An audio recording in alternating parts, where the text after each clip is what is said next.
Hey guys, welcome back to another video. Today we're going to be learning how to make these beautiful chandelier earrings. We use a gold colored copper wire and 3 different types of beads. We make our own knotted head pins for the very bottom. We make our own frame finding and also the ear hooks. If you don't wish to make your own ear hooks, that's okay. Just add whatever ear hooks you want to use onto the frame whenever you're all done. So for the earrings, we need 3 different types of beads. And we'll go over those with you. I know there's a bunch of different beads in here, but we're going to be using these ones right here. They are 3mm faceted round carnelians. All these beads are carnelians, okay? Then we'll use 4mm round beads and star cut 6mm carnelian. Okay, so for each earring, you will need 2 faceted beads on either side. You see them at the very top. And then you will need 5 4mm beads that are round. We have 1 in this row, 1 in this row, and 3 in the middle row. Then you will also need 3 star cut 6mm beads. Okay, so for the wire, to make the ear hooks, you will need a 20 gauge or 0.8mm gold color copper wire. Again, if you're not making your own ear hooks, then omit this. And then you will need an 18 gauge or 1mm copper wire for the frame. If you don't have this, you can probably get away with using a 20 gauge wire in hammering the frame. And then you will also need a 24 gauge weaving wire in the same color to make your wrap loops and your knotted head pins. For the tools, you will need a hammer, a bench block, and a file. This is all for making your own ear hook. You need some wire cutters, your pliers. I use both of these. These 2 are my favorite. You also need some round nose pliers. And for the frame, you will need your 6-step bail making pliers. Okay, so let's go over measurements quickly. Okay, so for the set of earrings, this one has a broken leg. For the set of earrings, you will need to cut 20 pieces of 24 gauge wire to 5 inches. If you're making your own ear wires, you will need 2 pieces of the 20 gauge wire cut to 3 inches. And then for the 18 gauge, for the earring findings, then you're gonna cut this frame down to 5 inches also. Yeah, so I think that's it, guys. I'll also add everything in the video so you can see which piece I'm working with at the time and what length it is, just in case you guys forget, okay? I also wanted to mention real quick that all the beads that I used were from BeeBeeCraft as part of their affiliate program. So this is my tutorial using their product.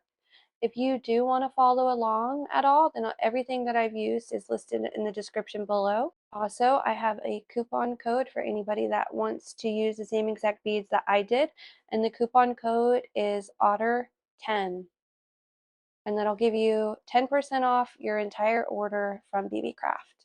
All right, guys, let's get into the video.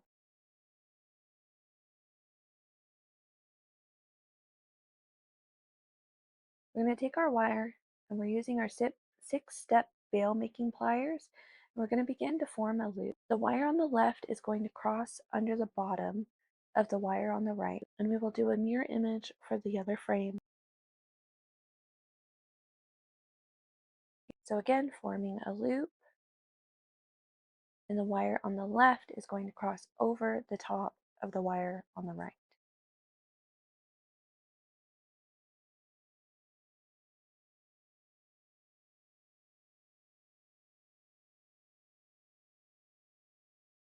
And this is what it should be looking like so far. We're going to take it off and turn it around so that the working wires are in between the bail making pliers.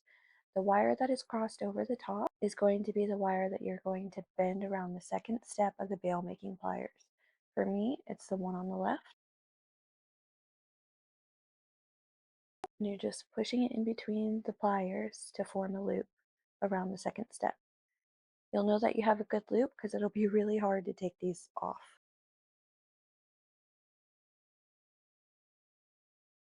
Okay, now we'll repeat for the second frame, except now my wire is on the right. So I'll wrap that around the second step to form a loop, and then I'll put it in between the pliers to finish the loop.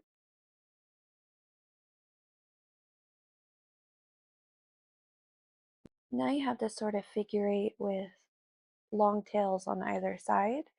You're going to pop it off, and I'm just squishing it a little bit flatter here because it wasn't lining up how I wanted it to. And then if you have any loops that are misshapen, go ahead and reshape those with the correct size bail making plier, as you can see that I'm doing here. This is what it should look like. So I didn't actually measure when I did this next part. I just used my fingertip width here, but I did mark it down in my notebook and it turns out to be 1/2 inch. So you'll cut both sides of your earring down to 1/2 inch and then repeat for the next earring.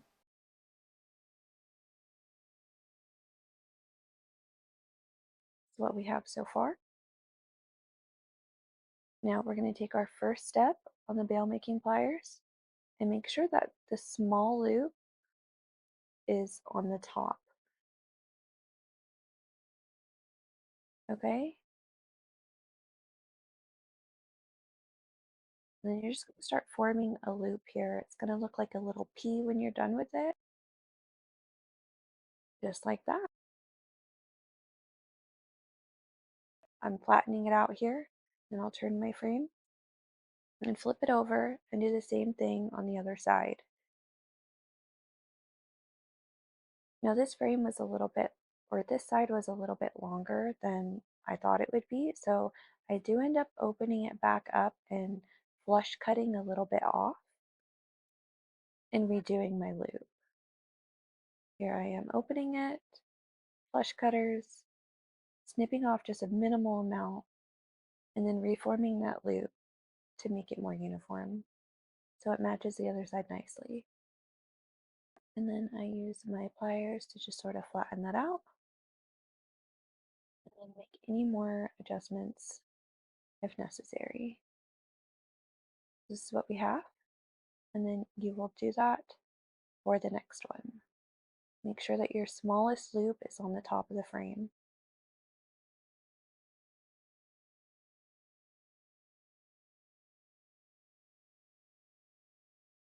Here are the findings for our chandelier earring. So now we're going to start making some knotted head pins. To begin, you're going to grab your wire at the very tip of your pliers and begin to wrap it around 2 full times.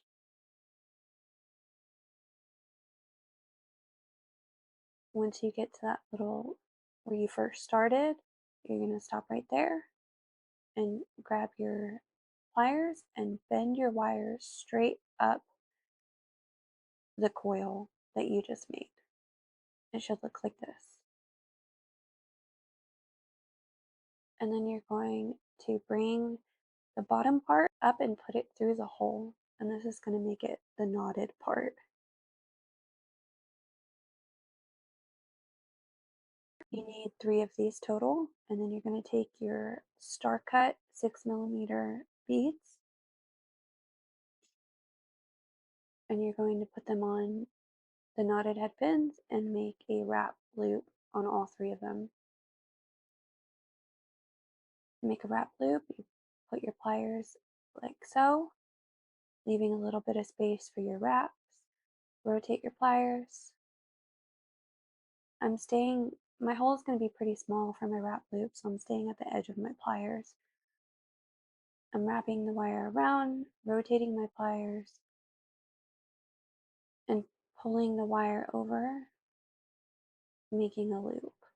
Now I'll grab the loop with my pliers and I'll begin wrapping the wire around And I do this neatly until I get to the bead, which turns out to be 2.5 turns. Now you're going to cut your ends. Make sure you use the flush side of your cutters. And then you will also tuck in any sharp edges around your veil. Okay, now I'm just going to make the next two. I'll show you guys one more time how to do a wrap loop. Pushing my wire back after leaving a decent amount of space for my wraps.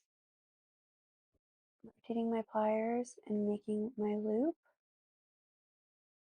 And then I take my pliers out and hold my loop in between my pliers and begin wrapping neatly down the wire until I get to the bead, which is 2.5 wraps. And then flush cut and tuck in all my ends. The next part that's coming up is working on the 4mm beads. I realized that I probably should have done it for the left strand, the middle strand, and the right strand in order, but instead I did it per bead. With that being said, I'm going to take my 24 gauge wire and I'm going to start putting 90-degree bends about 2 inches down the wire. I work in an assembly line. I just get as much done as possible in a row so I don't have to switch out my tools. Okay, so I'm doing all the wire here, but we're going to be working with 5 of the wires for the 4mm beads. You're going to start a wrapped loop. Same as before. Okay, now I'm just wrapping down and I'll go for a total of 2.5 times. This is how it should be looking, and now I will do wrap loops on my other 4 wires. When I'm all done, I will add a bead, put my 4mm bead on,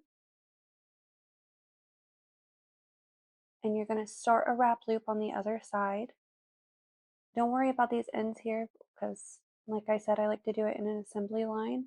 So I'll cut all the ends and tuck all the ends at the same time.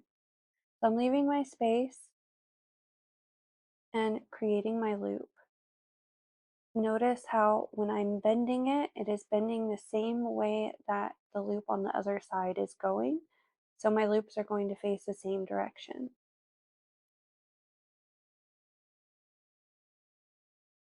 This is how it should be looking. Now I'm going to take my knotted head pin bead and slide it on before I finish my wrap.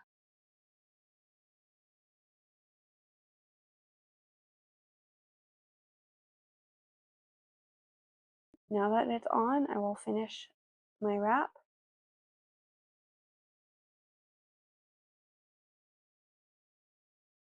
You will do this for all 3 of your knotted head pin beads.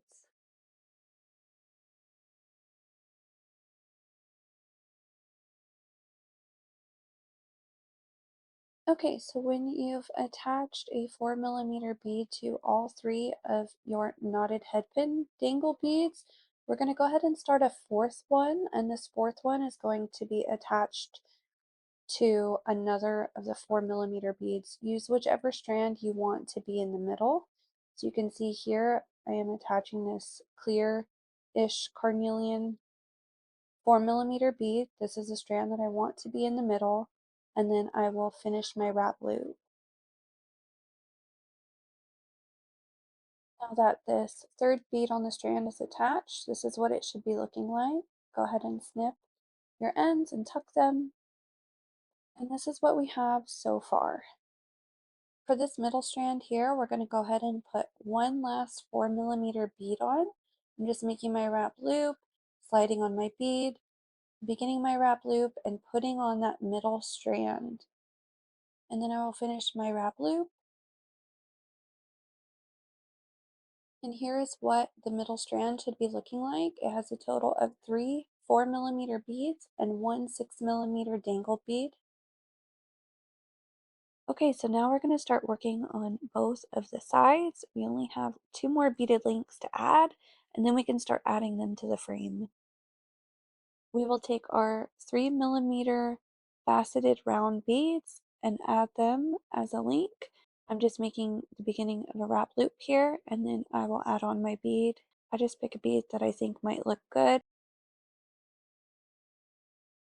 And then I'll start to make another loop, but before I finish my wrap loop, I will add on one of the sides of my earring. And this is what it should be looking like. And then I will repeat for the other side, adding it on before I close my last loop. Cut and tuck your ends. Now you're going to take your frame and grab your pliers and open up one of your sides. Then you're going to take the middle strand and begin to put it on the frame. And then you're going to loop it around all the way over the top until it won't go anymore. And then you're going to open up the frame. You're just slightly pulling it away like you would with a jump ring to make enough space to slide the strand on. And then you'll close up the middle part of the frame and then add on the right strand. And then you'll flip it over and do the same thing for this side. And then close the loop. This is what it should be looking like. And then you're going to go ahead and repeat that for the next earring. And I will come back when it's time to put on the hoops.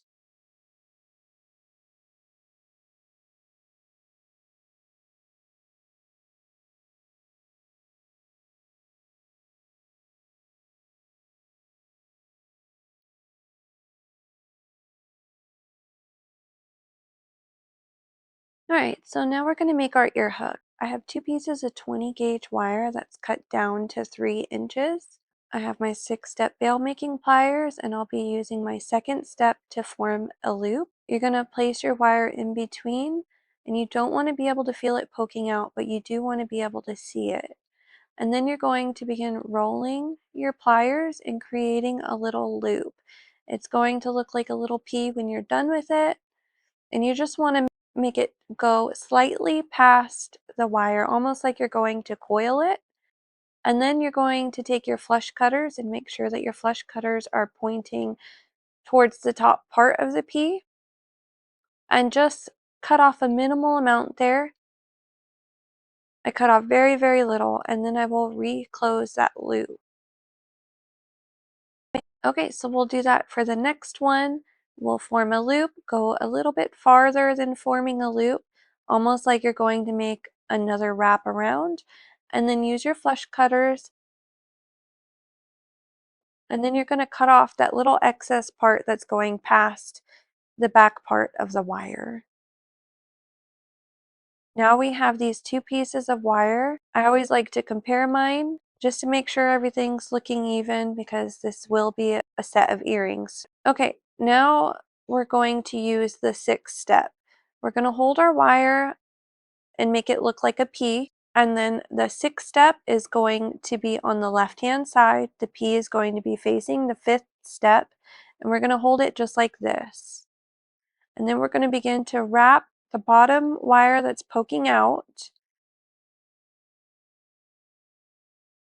and pushing it up and around the 6th step. And I just like to push it until the wire hits the P, and I try to make it as flush as possible against the 6th step. So if I have to push it down past the P a little bit, that's okay. And then I take it off, and this is about what we have. And then I'll repeat for the next ear wire. Make sure that the P is pushed up against your pliers and that it's flush, and then just wrap that wire around. Now that we're done, we're going to compare each earring together and make sure that they're matching. So I like to put my finger inside the hole right here, or the hook part, and just make sure that everything's lining up. And then I gently pull the loop away from the back part of the frame, and then I line up my pliers like this, and you can see below or through the ear wires the little loop that we made. My pliers are just directly after that. And then we'll put a little jog in it. I like to put my thumbnail up against the wire and help add some counter pressure as I'm bending the wire up with my pliers. So now I'll use my flush cutters, and I'm leaving about 2 millimeters after the bend and flush cutting the rest of the wire off. But you might like 3 millimeters or even 4 millimeters after the bend. So try it out yourself and see which size you like best. And then when you're all done, you will use your file to get off any of the jagged ends. And lastly, we will hammer. Down at the bottom here, I like to hammer just a little bit more so it has more strength. Ideally, if you have a rubber mallet, you'd probably want to use this instead of the hammer that I'm using. We don't want the wire to be dented at all, so be very gentle while you're hammering or use a rubber mallet instead. Up at the curve here, I will hammer, and then where the loop is, I also hammer pretty hard right here because we want it to have a lot of structure. And then I will compare the earrings again and make sure that none of the shape was lost while hammering. And that's how you make your own ear hooks. Okay, now it's time to put on the ear hooks. We're just going to open up the bottom loop here, and we're going to slide on the frame of our earring, and then close it up.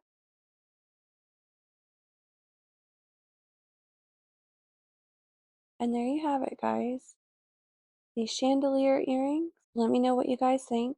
If you enjoyed this tutorial, go ahead and leave a thumbs up. And if you want to see more content like this, don't forget to subscribe. Thanks so much for watching, guys.